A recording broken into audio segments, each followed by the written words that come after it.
Hi friends, జేజే Bailey దర్శకత్వంలో the hunting party అనే web series NBC ఛానల్లో రిలీజ్ అయింది. ఇప్పటి వరకు 7 ఎపిసోడ్లు రిలీజ్ అయ్యాయి. ఈ ఎపిసోడ్స్ ఎలా ఉన్నాయో చూద్దాం.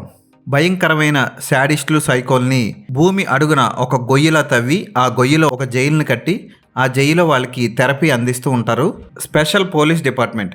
అయితే అనుకోకుండా ఆ పిట్లో ఆ గొయ్యిలో ప్రమాదం సంభవించి పేలుడు జరిగి కొంతమంది తప్పించుకుపోతారు. ఆ తప్పించుకుపోయిన ఆ సైకోల్ని శాడిస్ట్ని వెతుకు పట్టుకోవడం కోసం ఒక టీం బయలుదేరుతుంది. ఆ టీంలో రెబెకా హెండర్సన్, ఓడెల్, హసానీ, షేన్ ఈ నలుగురు ఉంటారు. ఈ నలుగురు కలిసి ఆ తప్పించుకు పారిపోయిన సైకోల్ని శాడిస్ట్ని ఎలా పట్టుకున్నారు అన్నదే కథ. ప్రతి ఎపిసోడ్కి ఒక సైకో కథ ఉంటుంది. ఆ సైకోని పట్టుకోవడం కోసం ఈ టీం ఏం చేశారో అన్నదే కథ. ఒక్కొక్క కథ ఒక్కొక్క ఎపిసోడ్ వెరైటీగా ఉండి అద్దిరిపోయినట్లు ఉంటుంది. ఇంచుమించు 50 నిమిషాలు ఉంటాయి ప్రతి ఎపిసోడ్ కూడా అద్భుతంగా తీశారు.